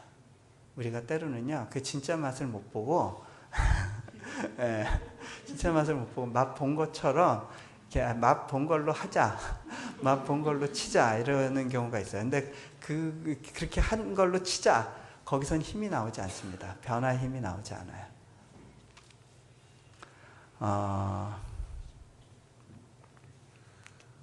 자, 제가 몽골에서 함께 하신 하나님에 대해서 이렇게 내 나름대로 정리할 수 있는 그런 시간이 있었어요. 그게 언제였냐면 한 번은 저희가 그 미국에 좀 잠시 나가 있다가 집에 돌아오게 됐는데 몽골에 와 보니까 저희 집 엘리베이터가 고장 났어요. 저희 아파트가 9층짜리 아파트인데 8층에 있었어요. 근데 이제 아이 안고 무거운 트렁크 들고 그 가파른 길을 8층까지 오르락 내리락 여러 번 하면서 몸이 완전히 지쳤습니다.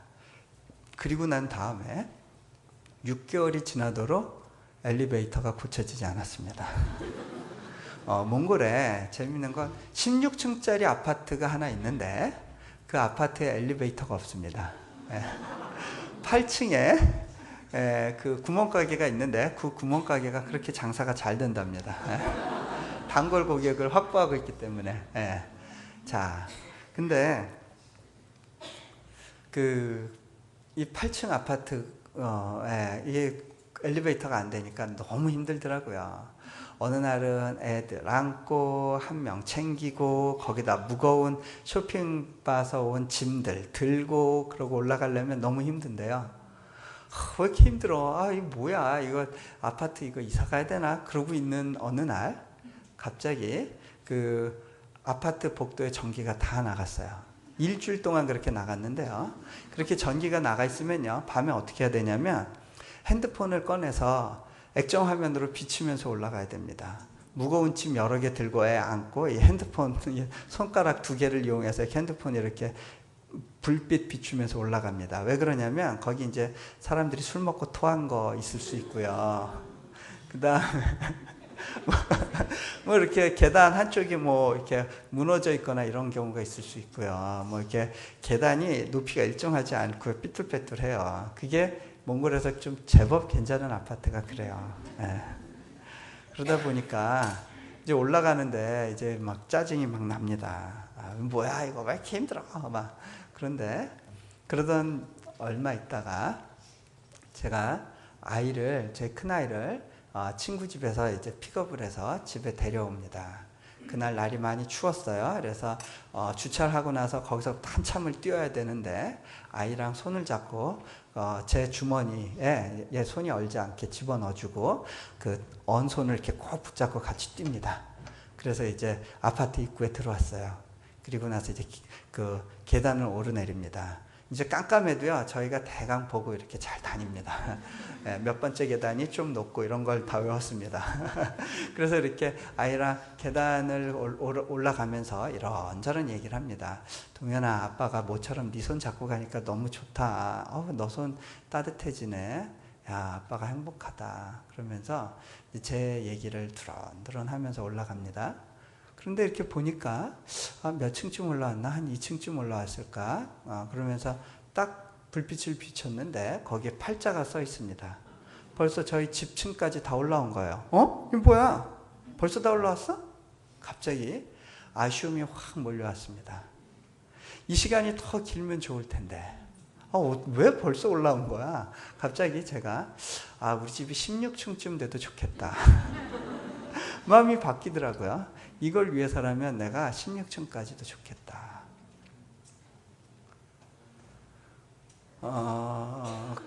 그러면서 안에 들어갈 때 그때 제 안에 탁 와닿는 생각이 있었습니다.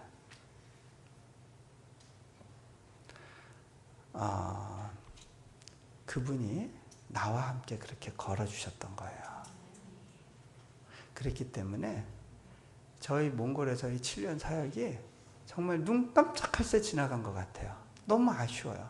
하나님 어떻게 벌써 끝났어요? 아쉬워요 하는 마음이 생기는 거예요.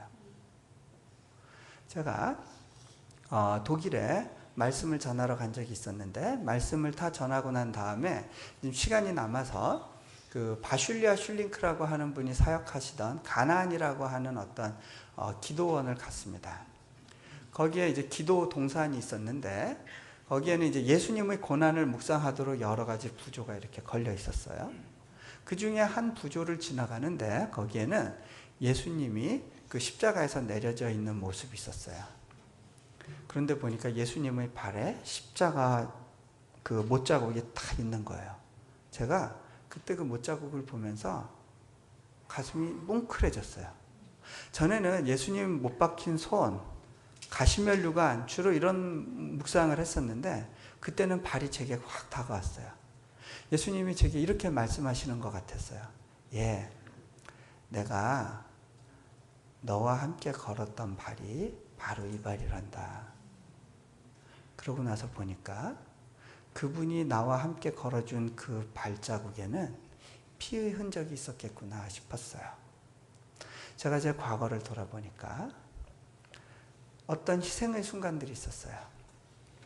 다른 사람들은 그것을 보고 야, 네가 흘린 피구나 라고 생각을 했어요. 당신이 흘린 피군요. 그런데 자세히 보니까 그 피는 제게서 나온 것이 아니었어요. 주님의 발에서 흘러나온 거였어요. 자, 이제 말씀을 이제 맺으려고 합니다. 제가 아들하고 경험했던 거 하나만 더 나누고요. 그리고 말씀을 맺겠습니다. 제 아들이 언제부턴가, 초등학교 들어가서 언제부턴가 저하고 좀 거리가 있다라는 걸 느끼게 됐습니다. 뭘 보면 알 수 있었냐면 뭔가 부탁하고 싶은 게 있을 때 저를 찾아오지 않았습니다. 꼭 엄마한테만 갔어요. 엄마, 나 이거 좀 하고 싶은데 아빠한테 나 이거 하고 싶어 한다고 얘기 좀 해주세요. 야, 너 왜 아빠한테 직접 얘기 안 해? 아빠한테 얘기하면 아빠가 얼마나 잘 들어주시겠니? 왜 직접 얘기 안 해? 싫어요. 나 엄마가 얘기해 주세요. 자꾸 싫다고 그러는 거예요. 아빠에 대해서 신뢰를 못 하는 거예요. 아빠가 거절할 때 느낄 거절감이 너무 큰 거예요. 애가 저한테 다가오질 않더라고요. 아, 뭐가 문제가 있구나. 어떻게 해야 되지? 어떻게 문제를 해결하면 좋을까? 기도하고 있었어요. 그러던 도중에 중국에 가게 됐는데 중국에서 어느 선교사님과 기도할 때 그 선교사님이 이런 기도를 해주셨어요. 하나님께서 말씀을 주시는데 당신의 가정에 상처받은 영혼이 있다고 그러십니다. 저는 그게 제 큰아이라는 걸 딱 느꼈어요. 아, 어떡하지? 이걸 어떻게 해결하면 좋을까? 그러면서 기도하기 시작했어요. 기도하던 중에 아이가 저 때문에 굉장히 무서워했던 순간이 있었겠구나 하는 걸 깨달았어요. 그 언제였냐면 아이가 그 초등학교 가서 이제 첫 시험을 보는데 시험에 자기가 모르는 게 나왔다고 막 이렇게 해버려서 그냥 냈대요. 제가 그걸 보고서 아이 좀 바로 잡아놔야겠다라는 생각을 했어요. 그 당시에 제가 어떤 생각이 있었냐면 내려놓음을 썼다는 집 애가 이 모양이면 되겠어? 예. 여러분, 그게 굉장히 위험한 생각이더라고요. 그런 방식의 생각으로는요, 아이하고 정상적인 관계를 맺지 못해요. 이 목회자 애가 이 모양이면 되겠어? 장로 집안 애가 이 모양이면 되겠어? 예. 아이는 그 말을 이해할 수가 없어요. 그게 굉장한 부담이에요. 제가 좀 그때 아이에 대한 실망감이 커가지고 단단히 야단을 쳐야겠다는 생각을 했어요. 그래서 어떻게 했냐면 애가 이제 왔을 때 너 학교에서 이렇게 했다며. 너 그게 말이 돼? 아빠 아들이 그 모양이면 되겠어? 그러면서 너 이렇게 하면 아빠 너무 실망이야. 너 나가서 반성하고 있어. 그러면서 아이를 밖에 내보냈어요. 그리고 문을 닫으려고 했는데 거기서 반성하고 있어. 저는 그것이 때리는 것보단 나은 방법이라고 생각을 했는데 아이는요. 선교지에서 살면서 거절감에 대해서 굉장히 예민해 있던 시기였는데 아빠가 나를 배척하고 나를 쫓아낼지도 모른다는 불안감이 왔던 것 같아요. 하고 울기 시작했어요. 하도 우니까 이대로 안 되겠다 싶어서 그냥 들여보내서 잘 설명하고 달래고 그리고 재웠어요. 저는 잘 설명하고 끝났다고 생각했는데 아이는 두려움 때문에 막 모든 게 무너지는 것 같고 복잡했던 것 같아요. 정리가 안 됐구나. 제가 그때 기도하면서 그걸 깨달았어요. 아이한테 정리시켜주고 화해하고 용서를 구해야겠구나. 그리고 나서 이제 집에 돌아갔습니다. 금요일 저녁이었는데요. 얘들아, 우리 오늘 같이 자자. 그러고 같이 한 방에서 잤습니다. 다음날 눈을 떴을 때 제가 큰아이한테 물었습니다. 야, 동현아, 너 아빠한테 속상한 일 많았니? 그랬더니 끄덕끄덕끄덕 어떻게 없을 수 있냐는 듯이 그래? 동현아, 너 전에 이런 일로 아빠한테 혼났던 거 기억하니? 어떻게 잊을 수 있겠냐는 제가 또 물었습니다. 동현아, 근데 너 그때 왜 혼났는지도 기억하니? 몰라요. 애들은요, 유리한 것만 기억합니다. 불리한 건 빨리 잊어버립니다. 그래서 문제예요, 결국은. 서운한 것만 기억한단 말이죠. 근데 어쨌든 제가 아이한테 설명을 했어요. 이렇게 해서 혼낸 거였어. 아빠가 널 미워해서 혼낸 게 아니란다. 네가 아빠 아들이니까 혼낸 거야. 그런데 있잖아, 아빠는 그게 그렇게 그런 의도가 있긴 했지만 하나님께서 아빠가 잘못했다 그러시더라. 너의 입장을 몰랐대. 네가 얼마나 그때 속상하고 힘들고 무서웠는지 아빠가 그걸 이해를 못했대. 아빠가 그 말씀을 듣고 너무너무 미안하더라. 너 정말 속상했지? 아빠 미안해. 아빠 용서해 줄 수 있니? 그랬더니 고개를 한 번만 끄덕해요. 그래서 야, 진짜? 아빠 용서하는 거 맞아? 물어봤습니다. 그랬더니 아빠, 자꾸 얘기하지 마세요. 자꾸, 나 잊어버리기로 했거든요. 자꾸 얘기하면 기억날 것 같아요. 그래서 제가 이제 잊어버리기로 했습니다. 넘어가기로 했습니다. 그리고 며칠이 지났는데요. 제가 그날 좀 집에 일찍 들어와서 컴퓨터 앞에서 작업하고 있었습니다. 아이가 그 다음에 들어왔어요. 인사하고서 가방 놓고 자기 혼자 놀고 있다가 갑자기 제 방문을 빼꼼히 열고 저를 이제 관찰하는 것 같아요.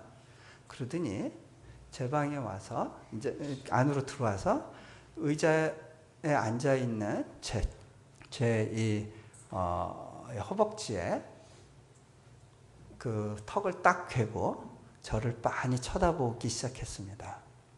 제가 작업하면서 이상하다 그랬어요. 이 녀석 계속 이러고 있네. 한참을 그러고 있는 거예요. 그래서 제가 궁금해졌어요. 야, 이동현, 너 뭐 아빠한테 부탁하고 싶은 거 있구나? 그랬더니 아이가 정색을 하면서 말합니다. 아빠, 나 뭐 부탁하려고 이러는 거 아닌데? 아빠가 그냥 보고 싶어졌는데 아빠가 그리워졌대요. 아빠가 자꾸 생각나서 보고 싶어서 왔다는 거예요. 제가 그 말에 마음이 녹았습니다. 아이를 데리고 침대에 가서 같이 막 뒹굴었습니다. 그리고 또 며칠이 지났습니다. 제가 학교 사역 가운데 좀 버거운 일들이 많았어요. 하나님, 왜 이렇게 힘들어야 돼요? 언제까지 이렇게 힘들어야 돼요? 그런 마음이 있었습니다. 그때 이제 목요일 이제 우리 기도 모임이 있었는데 예배 때 이제 제가 와서 이제 자리에 앉아 있다가 이제 기도하고 있었는데 기도하던 중에 제 아들 생각이 났어요. 그때 남들이 보든 말든 제가 그냥 바닥에 들어 놓았어요. 이렇게 탁 퍼져가지고 이렇게 기도했어요. 아빠, 나 지금 뭐 부탁하려고 그러는 거 아니고요. 그냥 아빠가 필요해요. 아빠가 보고 싶어요. 아빠를 드리게 해주세요.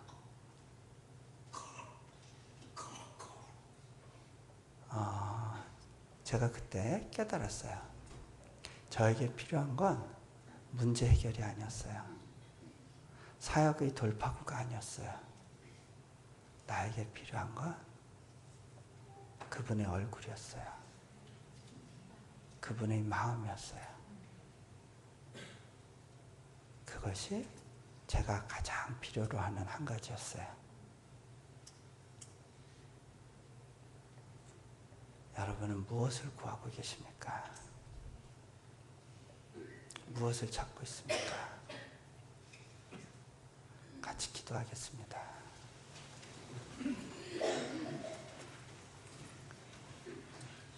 네, 누가 반주해 주시면 좋겠습니다. 눈을 감으시고요.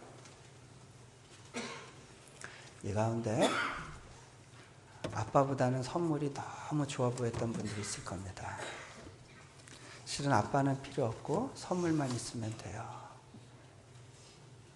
나에게 필요한 건 기도의 응답이에요.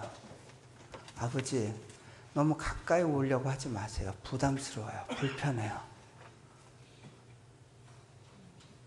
여러분과 하나님 사이에 어떤 벽을 두고 계시진 않았습니까? 나는 거룩하지 못해요. 나는 죄가 많아요. 자꾸 다가오려고 하지 말아주세요. 주님은 말씀하십니다. 너는 나에게 어여쁜 자야. 사랑스러운 자야. 내가 너를 그 모습 그대로 사랑한단다. 내가 너를 너무 사랑한단다.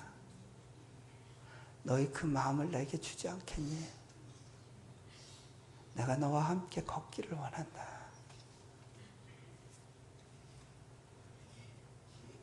너희 가장 큰 아픔은 네가 갖고 있었던 가장 어려웠던 부분은 내가 과연 사랑받을 자격이 있는 사람일까? 과연 누가 나를 사랑해 줄 수 있을까? 끝까지 나를 믿어줄 수 있을까?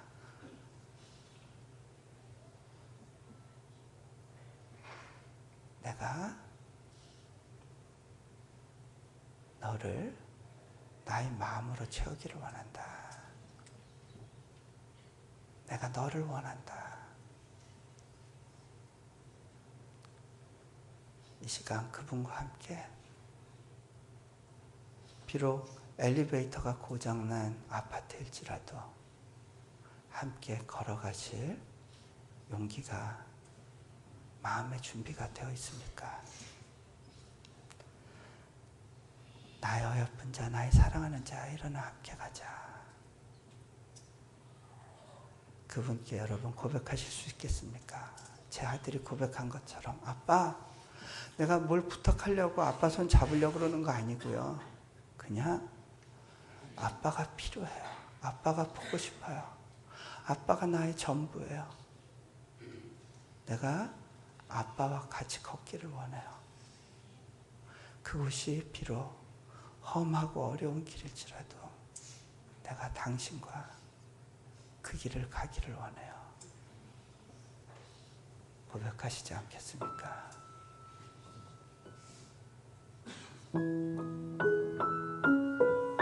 하나님께서 여러분에게 말씀하시기 원하십니다. 내가 너를 사랑한단다.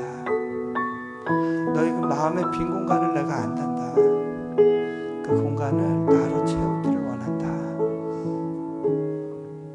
내게 와서 안기지 않겠니?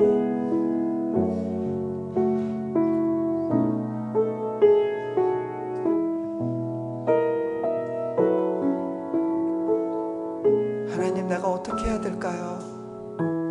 내가 주님과의 그 사랑의 관계를 회복하기 위해서 어떻게 해야 될까요?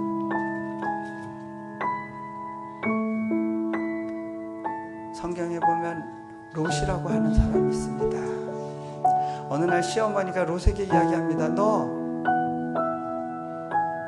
보아스 그 사람 누워있는 곳을 찾아가서 발치에 누워라. 어머니, 난 그렇게 못해요 라고 말할 수 있었습니다. 나는 이방 여인이에요. 유대인 남자들이 싫어할 거예요. 나는 이미 결혼에 실패했었어요. 내게 특별히 내세울 만한 매력이란 게 없어요. 내가 어떻게 그 사람 집으로 찾아가겠어요? 그 사람이 나를 무시해버리면 어떡해요? 롯은 그렇게 하지 않았습니다. 그냥 항복했습니다. 자신을 스스로 통제하겠다는 노력을 포기하고 자신의 주권을 내어놓았습니다. 모든 부끄러움을 무릅쓰고 자존심을 꺾고 항복하며 그 신랑 되기를 원하는 그 보아스의 발치에 가서 누웠습니다. 하나님이 과연 나를 받아주실까? 나를 있는 모습 그대로 사랑해 주실까? 예수님이 나를 과연 인정해 주실까? 제가 여러분에게 도전합니다. 그분의 발치에 가서 여러분을 뉘우시지 않겠습니까? 그저 항복하지 않겠습니까? 여러분의 스스로가 여러분의 삶을 이끌어가겠다는 주권을 포기하고 그분께 여러분을 항복시키지 않겠습니까? 그분을 찾으시기 바랍니다. 같이 기도합니다.